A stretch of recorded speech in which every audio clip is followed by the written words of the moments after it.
The next few days passed in a way that felt rehearsed. Everything happened normally. Too normally. I woke up when I always did. I ate the same breakfast. I answered emails. I completed tasks.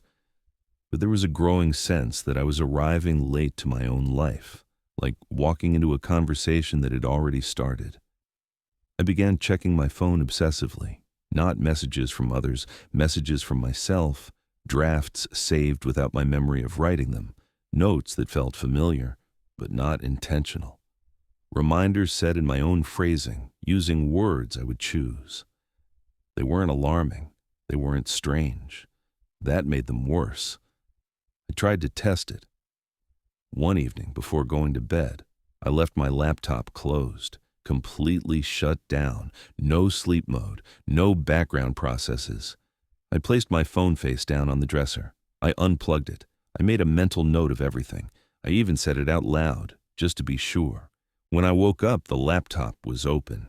Not just on, open. A document filled the screen, a personal document. It wasn't work-related. It wasn't notes or reminders. It was a detailed description of my apartment, room by room, object by object, not in a listing format, but as if someone was explaining it to themselves. The way the hallway light flickers slightly before stabilizing. The loose floorboard near the kitchen entrance, the faint humming sound the walls make late at night, things I had noticed but never written down, things you don't explain unless you're making sure you remember them. At the bottom of the document, there was a single line. Consistency matters. I closed the laptop and felt a strange pressure in my chest, not fear, recognition, like reading something you don't remember writing, but immediately understanding why it was written. That was when I realized something important.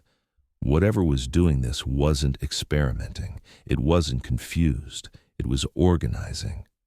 I stopped trying to catch it in the act.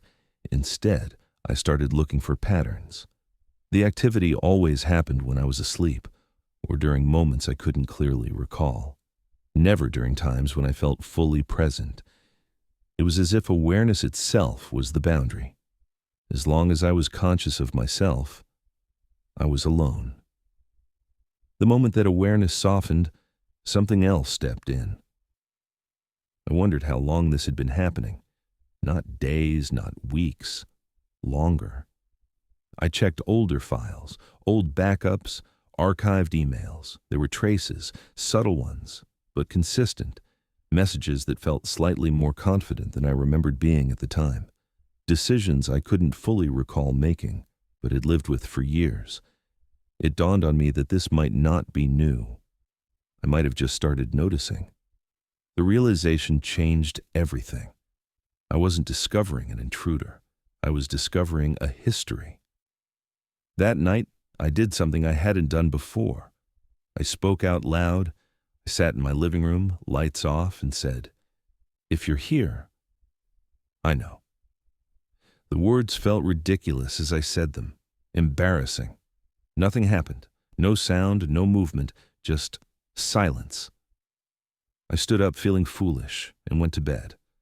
When I woke up, there was a reply, written on my phone, a note created at 3:14 a.m. It said, "You're noticing earlier than expected." I stared at the screen until my eyes hurt. That sentence carried something I couldn't explain. Not threat, not hostility, familiarity, like someone adjusting a plan after observing a variable change. I didn't respond. I couldn't, because responding would mean accepting that this was a conversation, and I wasn't ready for that. Later that day, my sister called. She sounded relieved. She said she was glad I finally admitted it. I asked her what she meant. She paused, then said, "You told me last night you've been struggling with gaps in your memory for a while." She said I asked her not to worry, said I had it under control, said I sounded calm, responsible. She asked me if I remembered that conversation. I didn't. After I hung up, I sat very still. The world felt slightly tilted. Not enough to notice if you weren't paying attention, just enough to feel wrong. It wasn't just using my life, it was maintaining it, smoothing over concerns, reassuring people, keeping things stable, doing the things I would do if I were thinking clearly. The thought made me nauseous, because that meant something else understood my priorities, my relationships, my tone. It knew how to be me in ways that mattered. That evening, I found another document, this one shorter, just a list, wake times, sleep duration, moments of hesitation. Next to some entries, there was a small mark. Not an explanation, not a warning, just confirmation, as if someone was tracking when I was less present. At the bottom of T,